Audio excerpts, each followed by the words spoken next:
ومن يضلله فلا هادي له ونشهد أن لا إله إلا الله وحده لا شريك له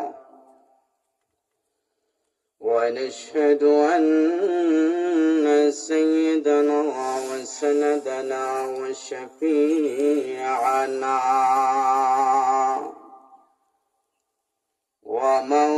ومولانا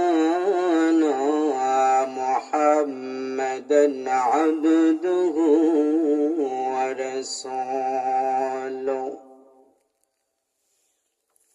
الذي أرسل إلى الناس كافة بشيرا ونذيرا وداعيا إلى الله بإذنه وسراجا منيرا أما بعد فقد قال الله تعالى في كلامه المجيد والفرقان الحميد أعوذ بالله من الشيطان الرجيم بسم الله الرحمن الرحيم اقتربت الساعة وانشق القمر بارك الله لنا ولكم في القرآن العظيم ونفعنا وإياكم بالآيات والذكر الحكيم আমার সঙ্গে সকলে মহব্বতের সুরে পড়ুন সাল্লাল্লাহু আলা সাইয়্যিদিনা ওয়া মাওলানা মুহাম্মদ ওয়া আলা আলিহি ওয়া আসহাবিহি ওয়া সাল্লাম সাল্লাল্লাহু আলা সাইয়্যিদিনা ওয়া মাওলানা محمد وعلى آله وأصحابه وسلم يا صاحب الجمال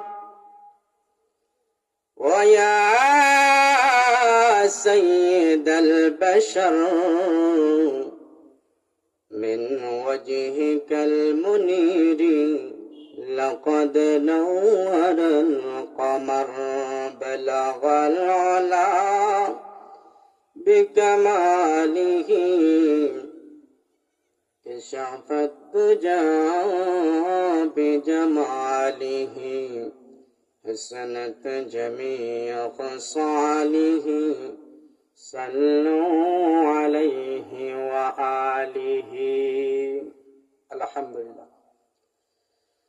শাহ পিয়ার খান রহমাতুল্লাহি আলাইহি ও শাহ কুবাজ আলী রহমাতুল্লাহি আলাইহি সমাজ কল্যাণ পরিষদ পিয়ারাপুর বরুঙ্গা বাজার তাফসীরুল কোরআন মাহফিল। সম্মানিত মুআজ্জাজ মুকাররম উলামায়ে কেরাম, আমার প্রাণ প্রিয় যুবক ভাইয়েরা, ছোট ছোট মাসুম বেগুনা বাচ্চারা, বাড়িগড়ি অবস্থানরত আমার সম্মানিত মা ও বোনেরা, আমি সর্বপ্রথম শুকরিয়া আদায় করছি যে আল্লাহ পাক রব্বুল আলামিন আপনাদেরকে এবং আমাকে এমন একটা দিনী মজলিসের মধ্যে আসার এবং বসার তৌফিক দিয়েছেন। এই জন্য আমরা একবার শুকরিয়া আদায় করিনি, সকলে জুড়ে সুরে বলে আলহামদুলিল্লাহ। আমি আপনাদের সামনে পবিত্র কোরআন থেকে একটি আয়াত তেলাওয়াত করেছি। যদি আল্লাহ রাব্বুল আলামিন আমাকে তৌফিক দান করেন, তাহলে আমি আপনাদের সামনে অল্প কিছু সময় আলোচনা করব। মা তৌফিক ইল্লা বিল্লাহ। আমি যেন আমলের নিয়তে বলতে পারি, আপনারা যেন আমলের নিয়তে শুনতে পারেন। উভয়কে যেন আল্লাহ তাআলা তৌফিক দেন, এই জন্য আমরা একবার বলি আল্লাহুম্মা আমিন।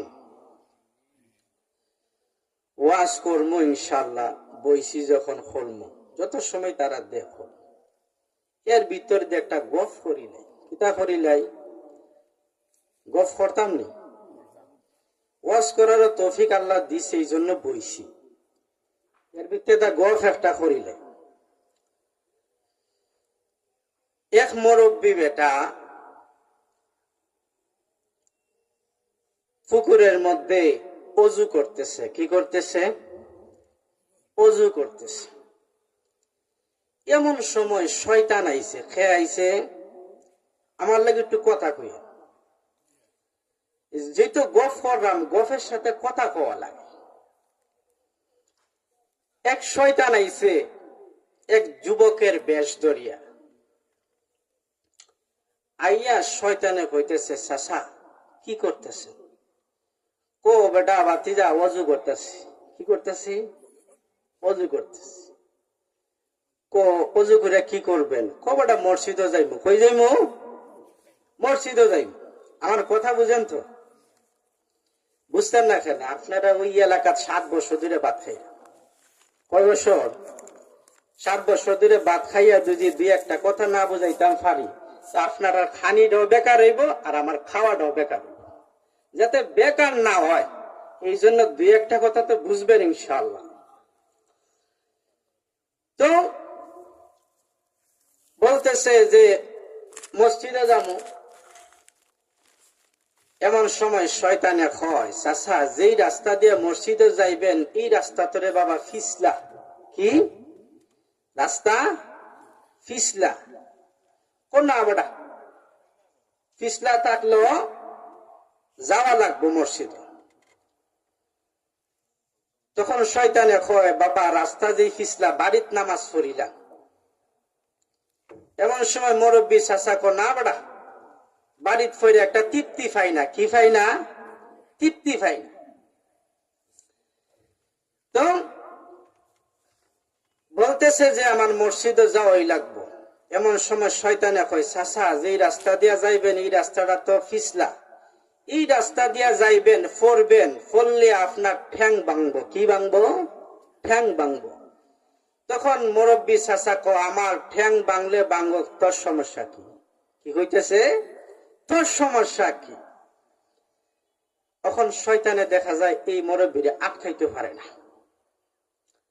এমন সময় আবার শয়তানে আরেক যুক্তি দিছে, চাচা এই রাস্তা দিয়ে যাইবেন, ফাও ভাঙবো, পাও ভাঙলে উসমানী মেডিকেল নিয়ে আপনারে ভর্তি করব, পাওয়ার ভিতরে রড ঢুকাইবো, 2 মাস আপনারে শোয়া রাখবো।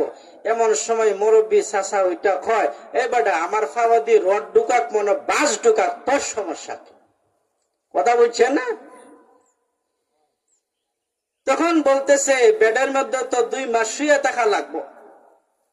এমন সময় বলতেছে মুরব্বী চাচা বলতেছে 2 মাস না 6 মাস শুয়ে থাকবো, তোর সমস্যা কি? মানে কোন রকম কইও মুরব্বীরে আটকাইতে পারে না। তো মুরব্বীর খেয়াল হইল যে মসজিদে যাইবই, নামাজ পড়বই। এমন সময় শয়তানে কইতেছে, এত যুবকের বেশ ধরছে। শয়তানে কইতেছে যে চাচা আপনি মুরব্বী মানুষ, রাস্তা দিয়া যাইবেন, পড়বেন, ফাওড়া ভাঙবো, এক কাম করেন, আপনি আমার খান্দ উঠে যান। গে কই উঠে যান? কি খান্দ উঠে যান। এমন সময় মুরব্বী চাচাকে ধর বেটা, আমি মুরব্বী বেটা, তোমার কান্দ উঠলে কেমন লাগে না? তো বলতেছে, তখন এক পর্যায়ে মুরব্বী চাচা কি করলো, তার কান্দ উঠলো। কই উঠলো? কান্দ উঠছে। তখন শয়তানে কান্দ করে নিয়ে মসজিদের বারিন্দাত নিয়ে দিয়াইছে। পাশে তো অন্য অন্য শয়তান যাইতেছে, হেরা কইতেছে, দেখছো নি লিডারে আমদারে না করে মানুষকে আটকাইবার লাগে যাতে মসজিদও না যাইতে পারে, ওখান থেকে লিডারে কান্দ করে নিয়ে মসজিদও নিয়ে দিয়া আজকে লিডারই ছুটাইমু। কর্মীরা কিতা হয়, আজকে লিডারই ছুটাইমু। এমন সময় মুসল্লিরে তো নামাইয়া দিয়া শয়তান গেছে কি, যাওয়ার পরে বলতেছে, হেগুনতে তারে ধরছে, দইরা কইতাছে, আপনি আমদারে না করেন মুসল্লি আটকাইতাম যাতে মসজিদও না যাইতে পারে, আর আপনি নিয়ে কান্দ করে নিয়ে দিয়েছেন, ব্যাপার কি এটা কর, না হইলে আপনার লিডারই রাখতাম না। এমন সময় লিডারে কয়, দেখ লিডার আমি এমনি হইছি না, আমার মাথার বুদ্ধি আছে। কি আছে? যারার বুদ্ধি থাকে এরাই তো লিডার থাকে, তাক না নি? এদিকে থাকলে কেউ ঘুষা কইরেন না, মানে বুঝানোর জন্য বলতেছে, লিডার থাকার দরকার আছে। দরকার আছে না নি? আছে। শয়তানে কইতাছে যে লিডার আমি এমনি হইছি না, আমার মাথার বুদ্ধি আছে। এই মুরব্বীরে কইছি, বাবা যেই রাস্তা দিয়া যাইবেন এই রাস্তাটা হইলে ফিসলা, এই রাস্তা দিয়ে গেলে আপনার ফাও ভাঙবো, উসমানী মেডিকেল নিয়ে আপনারা শোয়ায় রাখবো 2 মাস, পাওয়ার ভিতরে রড ঢুকাইবো। বেটা আমার রড না, বাস ঢুকা। বেটা আমার এইরকম দমকি, মানে চিন্তা করে দেখলাম, বেটা প্রতি কদমে কদমে যখন মসজিদে যাইব হাইটা হাইটা, যাতে আমি খান্দ দুজি তারে লইলাই, যাতে তার কদমটা মাটিত না পড়তে পারে, এই সব থেকে তারে বঞ্চিত করলাম। কি করলাম? বঞ্চিত করলাম। এখন কোন শয়তানে মুরব্বীর উপকার করছে না ক্ষতি করছে? ক্ষতি করছে। আমরাও মাঝে মাঝে শয়তানে ফাইলা ফাই, কি ভাই না ফাই। যে ঠান্ডা আইছে আপনারা কইবেন, হুজুর কমলি ছাড়তে মনে চায় না। কি চায় না? আপনারা এখন আমরাও ছাড়তে মনে চায় না, চাকরি করি তো আজান দুন লাগে উঠিয়া যায়, না হলে তো চাকরি থাকতো না। কি থাকতো না? চাকরি থাকতো না। যাই হোক, তো আমরা সকলেই মুসলমান। কি মান? মুসলমান। আমাদের একটা পরিচয় হইল আমরা মুসলমান, আরেকটা পরিচয় হইল আমরা আখেরি নবীর উম্মত। কোন নবীর উম্মত? আখেরি নবীর উম্মত। আমাদের নবী যেই রকম ভাবে শ্রেষ্ঠ, আমরা এইরকম ভাবে শ্রেষ্ঠ। আমার আপনার পয়গম্বরের জন্ম 1450 বছর আগে মক্কাতে জন্মগ্রহণ করেছেন। তখন সেখানকার আমার আপনার পয়গম্বর কাফের বেঈমানদেরকে ডাক দিয়া এক পাহাড়ের কাছে নিলেন। তখন আমার আপনার পয়গম্বর পাহাড়ের উপরে যখন উঠলো, উঠার পরে তাদেরকে ডাক দিয়া বলতেছে, ইয়া আইয়ুহান নাস কুলু লা ইলাহা ইল্লাল্লাহ তুফলিহুন। তোমরা যদি কালিমা পড়িলাও তাহলে তোমরা কামিয়াব। কে? কামিয়াব। নবী যেই রকম ভাবে দাওয়াত দিলেন, তখন দাওয়াত দেওয়ার পরে মানুষ সকল একদম শর্ট বলতেছে, মানুষ সকল 2 ভাগে বিভক্ত হয়ে গেছে। এক ভাগ হলো নবীর পক্ষে, আর এক ভাগ হলো নবীর বিপক্ষে। তো যারা নবীর পক্ষে তারা মানুষের সংখ্যা কম, আর যারা নবীর বিপক্ষে তারা মানুষের সংখ্যা বেশি। এই দিক দিয়ে আল্লাহ রাব্বুল আলামিন আমার আপনার পয়গম্বরকে ডাক দিয়া বলতেছেন, ও বন্ধু, আপনি কোনো টেনশন করিয়েন না, পেরেশান হইয়েন না। কারণ সংখ্যা দুজি বেশি হয়, কিন্তু বিজয় দেওয়ার মালিক আমি আল্লাহ। কে? আমি আল্লাহ। আপনি যদি আমার উপর পুরোপুরি বিশ্বাস রাখেন, আমি আপনাকে বিজয়ের মালা পরাইয়া দিব। চিল্লায়া বলেন সুবহানাল্লাহ। এর একটা এক্সাম্পলের দিকে গেলে এই কথাটা বুঝে আসবে। একটা চল্লি হইছে, কারণ আওয়াজ তো কিছু হয় না, কিন্তু বড় বড় বক্তাদের থেকে আমাদের দামটা একটু বেশি। কেমনে কইতাম, আমরা কিন্তু মানুষকে আটকায় রাখি, আর পরে তারা বয়ান করে। হ্যাঁ, কথা ঠিক না? আমরা যে আটকায় না রাখতাম, হেরা খালি ময়দা আমরা আটকায় রাখতেছি। এই জন্য আমাদের জন্য দোয়া করবেন। তো নবীজি বলতেছেন, আল্লাহ তাআলা নবীকে বলতেছেন, বন্ধু আপনি পেরেশান হয়েন না, আপনি পেরেশান হয়েন না, কারণ বিজয় দেওয়ার মালিক আমি আল্লাহ। বদরের প্রান্তরে আমার আপনার পয়গম্বর 313 জন সাহাবাই কেরামকে নিয়ে গেছেন, আর এই দিক দিয়ে কাফেরদের সংখ্যা হইল 1000। ওই 313 জন আর কই হইল 1000, যুদ্ধ করার জন্য গেছে। কি করার জন্য? যুদ্ধ করার জন্য গেছে। একদিক দিয়ে মুসলমানদের সংখ্যা কম, তাদের অস্ত্রের দিক দিয়েও দুর্বল, শক্তির দিক দিয়েও দুর্বল। তো নবীজি সাহাবাই কেরামদেরকে নিয়ে পরের দিন যুদ্ধ করবে। রাত্রের বেলা আল্লাহ তাআলার কাছে দোয়া করলেন, ডাক দিয়া বলেন, হে আল্লাহ, তুমি যদি মুসলমানদেরকে বিজয় না দাও, তাহলে মুসলমানরা কোনদিনও এই পৃথিবীর মুখে মাথা উঁচু করে দাঁড়াইতে পারবে না। এইরকম ভাবে আল্লাহর কাছে দোয়া করতেছে, আর চক্ষু দিয়ে ঝর্ণার মতন পানি পড়তেছে। আল্লাহর কাছে এরকম ভাবে দোয়া করতেছে। এমন সময় আল্লাহ রাব্বুল আলামিন হযরত জিবরাইলকে ডাক দিয়া বলেন, ও জিবরাইল, এই সুসংবাদটা আমার বন্ধুর কাছে নিয়ে পৌঁছায়া দাও। আমার বন্ধুকে তুমি একটা সুসংবাদ দিয়ে আসো, গিয়া বলবা আমার বন্ধু যাতে না কাঁদে, আমি আমার বন্ধুকে সাহায্য করব। চিল্লায়া বলেন সুবহানাল্লাহ। এমন সময় জিবরাইল আলাইহিস সালাম নবীর কাছে যখন চলে আসলেন, আসিয়া বলতেছে, ইয়া রাসূলুল্লাহ, ইয়া হাবিবাল্লাহ, ওগো নবীজি আপনি আর কাঁদেন না, আল্লাহ তাআলা আমাকে পাঠাইছে আপনাকে সাহায্য করবে। আসমান থেকে 3000 ফেরেশতা দিয়ে আপনাকে সাহায্য করবে। চিল্লায়া বলেন সুবহানাল্লাহ।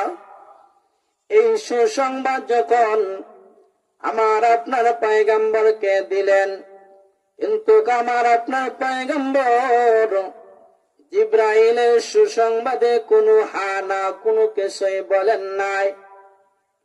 জিবরাইল আলাইহিস সালাম আল্লাহর দরবারে চলে গেলেন। এমন সময় আল্লাহ রাব্বুল আলামিন ডাক দিয়া বলে, ও জিবরাইল, আমার বন্ধু কি তোমাকে কোনো কিছু বলেছিনি? আমার বন্ধু কি খুশি হয়েছেনি?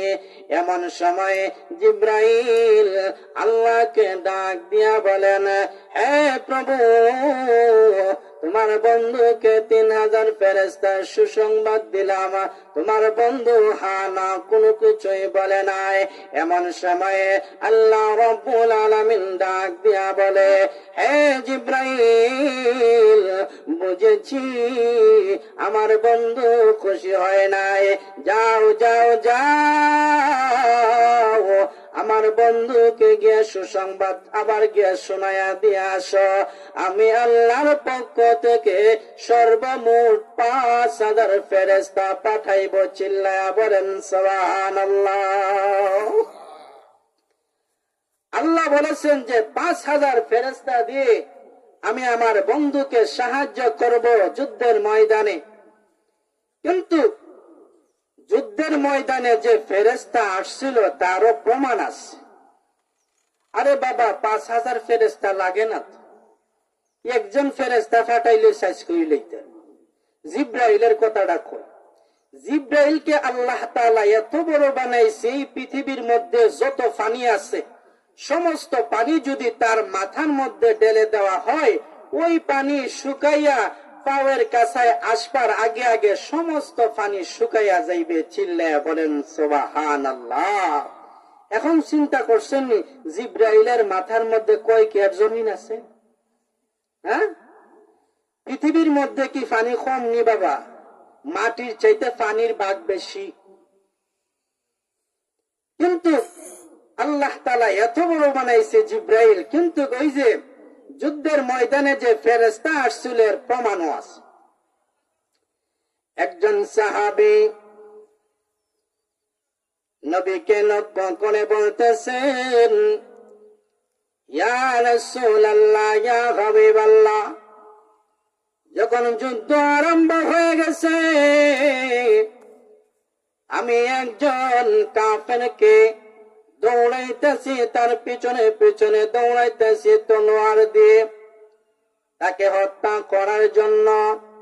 কিন্তু আমি যেহেতু তার নিকটবর্তী হইলাম, আমার তলোয়ারের আঘাতের আগে জানি কে জানি ওই কাফেরকে দ্বিখণ্ডিত করিয়া জমিনের মধ্যে ফালাইয়া দিয়েছে।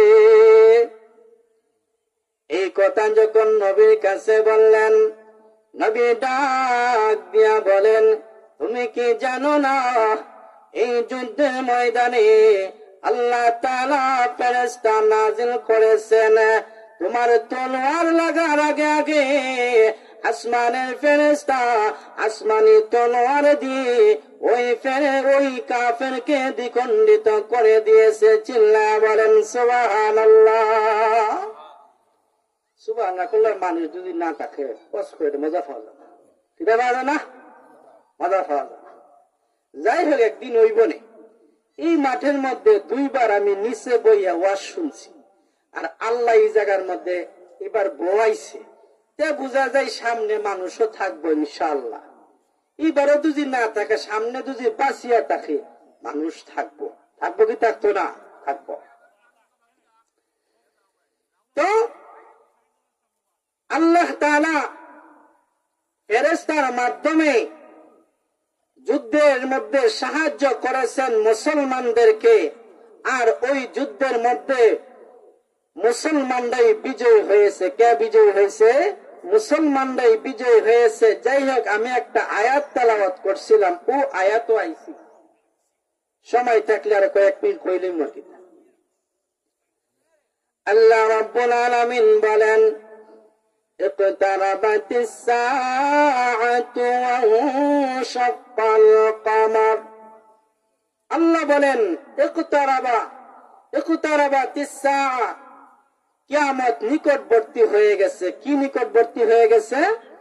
কিয়ামত নিকটবর্তী হয়ে গেছে। অথচ এই কথাটা আজকে বলে নাই, 1450 বছর আগে বলেছেন। কিন্তু আপনারা বলবেন এখনো কিয়ামত আসে নাই কেন?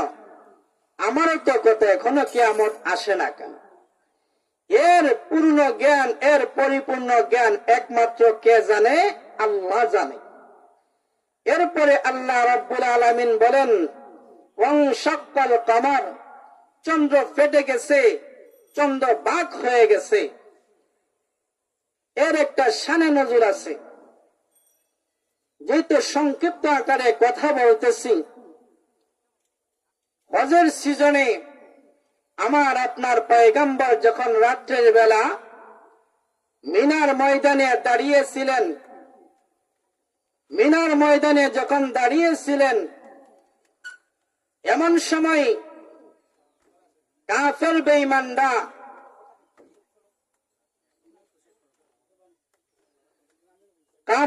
বেঈমানরা চুক্তি করলো যে মুহাম্মদকে কিভাবে শায়েস্তা করা যায়। বলেন নাউজুবিল্লাহ। আমার আপনার পয়গম্বরের শায়েস্তা করতো, চিন্তা করছেন নি কথাটা?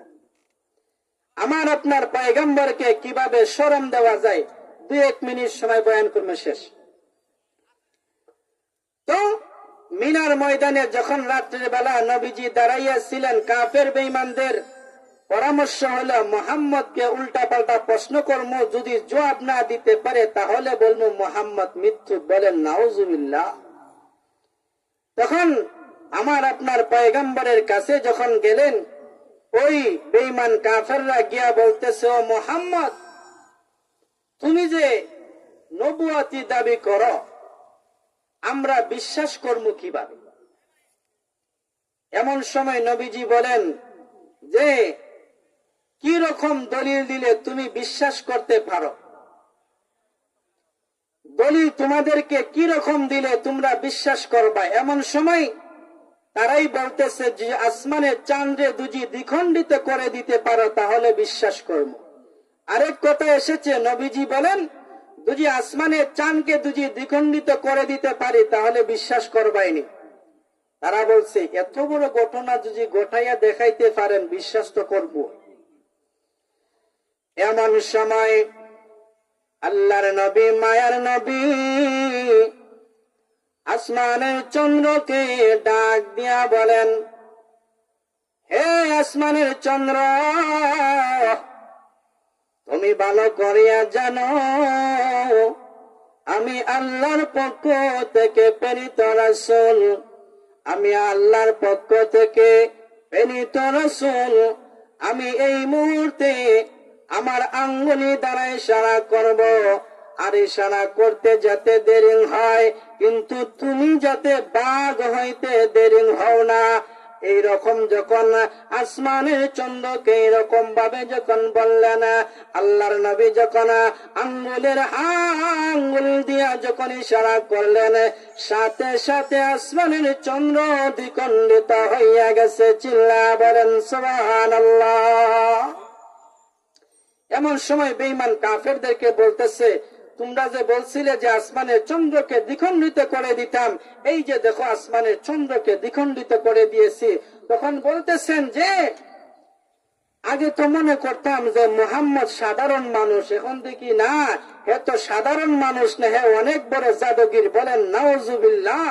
যাই হোক, যতটুকু আলোচনা করেছি আল্লাহ তাআলা আমাদের প্রত্যেককে বুঝার এবং আমল করার তৌফিক যেন দেন। সকলে বলেন আমিন। আসসালামু আলাইকুম।